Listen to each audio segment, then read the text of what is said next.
Food prices skyrocketing. Border influx of illegals at 50% higher levels. Gas prices higher by 50 cents 70 cents per gallon. Freedom, no lockdowns being bemoaned by DC. Interest rate up by 90 basis points, snuffing out housing rebound. No job growth. Higher taxes. People fleeing big cities. Crime rate higher, and murder rate souring. Unemployment U6 is 25%. There are few consumers left to buy anything. Only the upper 10% who are bankers or heavily in the stock market made money, and they don't buy much everyday stuff. Foreigners selling bonds. To be specific, the people selling bonds are the foreign governments outside of the US who no longer want to hold dollars and the US Treasury who needs the money to finance its massive deficits. The only problem is there are no buyers cause the paper is worthless. So the Fed is the only option. Massive QE on the way. No secondary market buyers. No buyers, just sellers, no one is buying, that's why yields are going up. Only the Fed is buying. The world knows we cannot pay back $30 trillion without diluting the currency. We are Mozambique. The almighty Fed is no longer in control of rates. It has been a slow process, but the reality is taking control. Wait till this hits 2+. The market crash will come swifter than anything anyone has seen before. The Fed will QE the currency into worthlessness because the alternative is raising rates, and they can't do that. And this $1.9 trillion so-called stimulus is just the beginning because Biden's owners will instruct him to spend us into oblivion, and he'll do it. If $1.9 trillion is no problem, where is the limit? Why not 10 or 50 trillion? That would make everybody happy. The Fed has gotten away with their scam even longer than I anticipated, but the spending that's coming will dwarf all previous presidents combined. The price of food, electricity, property, and Bitcoin says we entered an inflationary spiral. If real estate prices go down, the banking system is finished, so no matter what, the system will be engineered to keep house price inflation at 5 to 10%. It's printing time. And now they can't stop print. Governments also need more money to pay for the higher goods and services. Their employees will also demand more salary and benefits too. Expect your tax burden to go even higher to help pay for it all. It will end in high inflation. Bitcoin is the canary in the coal mine here. Follow the price closely along with basic food like eggs and flour and electricity prices. Deflation is a complete myth, except in a few minor sectors like cinemas or shopping malls, which have been badly affected by the pandemic. In the rest of the economy, inflation is going to be rampant. While the blame for this is solidly placed on the back of the pandemic, it could be argued the financial system and the economy has been skating on thin ice for over a decade. Central banks have lost control, and they know it. In my opinion, we are less than 12 months from a reckoning. The Fed has two choices left: sacrifice the economy and save the dollar, or sacrifice the dollar and the economy. What has started can't be stopped will make 1929 look very, very tame. Prepare yourself, most of all, psychologically for the coming horror. Welcome back to the Atlantis Report. You are here for your daily dose of the truth, the whole truth, and nothing but the truth. Please take a second to hit the like button, hit the subscribe button, and don't forget to also hit the notification bell. What did they expect by shutting down the economy?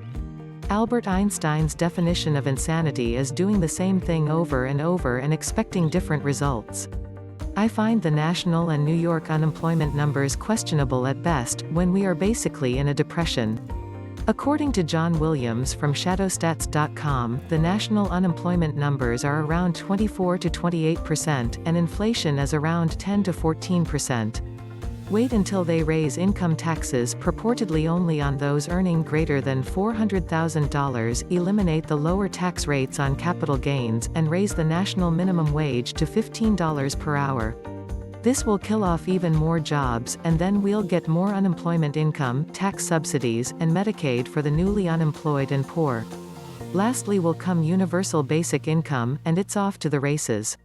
To top it all off, there are 4,000 baby boomers per day entering retirement and claiming their Social Security and Medicare benefits. Where is all this money going to come from? Oh, wait, I know, we'll just borrow it from the central bank. What a complete and utter joke of a free market economy. The economy is a one-trick pony show owned by the Fed. It sounds a lot like communism. Fact 1, when bonds become due to the USA, and many other nations, refinance them at a lower interest rate. Therefore logically, rates will always go down. If they start to go up, the Fed will buy them, thus artificially keeping the rate low. Fact 2, if interest rates go up, the USA is bankrupt. Fact 3, inflation is a tax on the poor, i.e., those that don't own property or hard assets. According to Reuters, ING Bank predicts the U.S. Treasury will issue another $4 trillion in debt this year. That compares with $3.6 trillion in 2020. The Fed's monthly purchases currently total $120 billion. So the Treasury will market over $2 trillion of U.S. sovereign debt to the global financial system this year. Why is it still called the Treasury? There hasn't been any treasure in there for decades. Just more and more debt. We should rename it the debtory or black hole because the money goes in but will never come out. What the Federal Reserve really needs is a massive black swan event. This would give them a reason to keep pumping money into the stock market and drive the Treasury yields down. Until then, yields will keep drifting higher. A Treasury auction for $62 billion in 7-year government bonds on Thursday attracted the weakest demand in more than a decade. The entire world knows there are no buyers. There is no hiding it. The question is, how does this all end? I suspect a hot war within 2 months. With 50% as 10 years yield, the US, with all our national debt, is bankrupt and can go for Chapter 11. This yield is too high for the debt we have. Too expensive on a yearly basis. The Fed has to keep buying bonds just to keep the yields down since no one else is stupid enough to buy them. Lending money to the US is like lending money to a junkie. Nobody wants our Treasury trash anymore. Can't say I blame them. The Fed is the only bidder. It is basically printing money out of thin air. The U.S. Federal Reserve prints money and hands it over to the U.S. government via a bond purchase. This leads to even more inflation. And now you see why the Fed has painted itself into a corner. This causes inflation, and inflation causes the prospective buyers of bonds to not want to buy bonds, so the Fed needs to buy them, causing more inflation. The government sells bonds to primary dealers who act as middlemen between the Fed and the government. The Fed then buys the bonds from those dealers. That is a huge part of how we are getting fleeced. All money must go through the hands of Goldman Sachs, JPM, Citi, the primary dealers who facilitate the open market. It is anything but open, and these primary dealer financial institutions provide this service. It is anything but a service to America of acting as middlemen for every single dollar that is created, for a profit, fees, and interest of course. The primary dealers are wholly owned subsidiaries of the Fed member banks. It is an incestuous relationship. It's sort of like paying your spouse for sex, and then she uses the proceeds to buy food from the family-owned grocery store so she can prepare your dinner. If every American understood this, they would overthrow the system tomorrow. This is why I'm of the belief that the pandemic is being used as an excuse to blow up the economy. Because those pulling the financial strings know full well the financial, banking, and monetary systems that came about during the infamous meeting at Jekyll Island is about to implode. I totally agree that wage disparity is behind our current predicament, and yet those pulling strings know full well that inflation will further increase wage disparity. Also, inflation comes in the way of stealth mode, i.e., product shrinkage. The next time you are at the supermarket, check that half-gallon of orange juice because it's likely that it's no longer 64 ounces but 52 ounces, and it now costs you more. The scam ended in 2008, but the Fed crooks kept the scam going by injecting trillions into the system.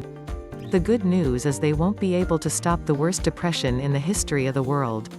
The pain wouldn't have been as bad in 2008 if the government allowed those businesses to go belly up, but no, they had to fix it. Had we had balls in 2008 and deleveraged then, it wouldn't have been as bad as it's going to get. First of all, the central bank balance sheet expansions have been a lot more significant this time around. In 2009, the Fed's balance sheet stood at $1.75 trillion. It is now at over $7.5 trillion and might hit more than $10 trillion by the end of this year. And there have been more outright interventions into the real economy through salary subsidies such as the federal pandemic unemployment compensation. And precisely because banks have retreated from lending and financial market profits seem increasingly unsustainable, private lending and shadow banking has grown enormously. We could add that the composition of the central bank's shopping lists has also been expanded dramatically. Who would have thought 10 years ago that they ended up buying high-yield ETFs, for example?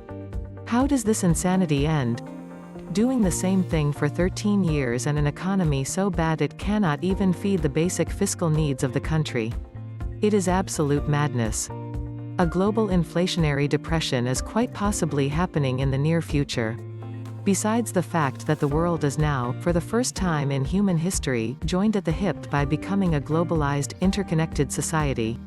Want proof? When Cyprus had its bank runs, it destabilized the global markets. When Greece ran into trouble with the EU, it destabilized the global economy, and these two examples are from small countries. The real troubling sign that's flashing red is that all the economies, at least the major players, are doing the exact stupid mistakes. The US economy is built on debt, and so is China's. The same goes for every major world economy. The main problem is that the global economy has basically been shut down because of the pandemic. Good luck if New York City thinks it can flip the switch and resume as if nothing has happened. Millions more are out of work. They are mostly living from unemployment insurance. Do they have the money to kickstart the economy? My guess is no. Here's where the inflation looks to set in. Food and other shortages. We already see that with semiconductors. The experts and those in the know have all unanimously said, expect food shortages because supply chains have either been disrupted or possibly broken for good. With so many businesses closing their doors for good, it's not a good sign that people will have the money to spend when they are out of work. I guess that's why more politicians are now calling for a universal basic income. Listening to the news, you would think that a 1.6% 10-year bond was astronomically high and could crash the entire market. Of course, 1.6% is basically far less than half the average rate. This is how absolutely insane everything is right now, where lending money for any return whatsoever doesn't work. Lending money for free or lending money and asking for only most of it back makes sense. No way does this last.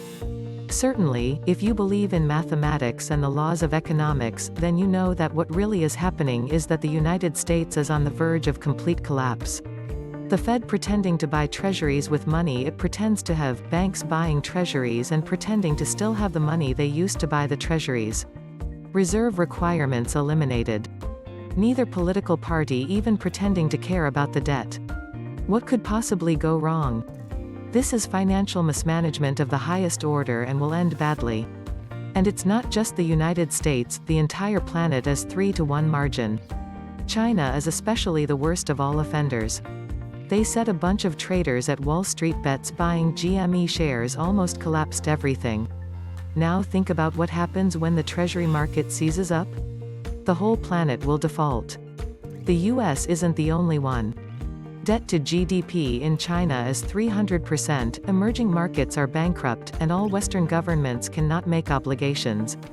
It could be the end of fiat currency, as you know it. And crypto will not replace it, crypto will go to zero, it's worthless. We will return to a currency backed by something tangible.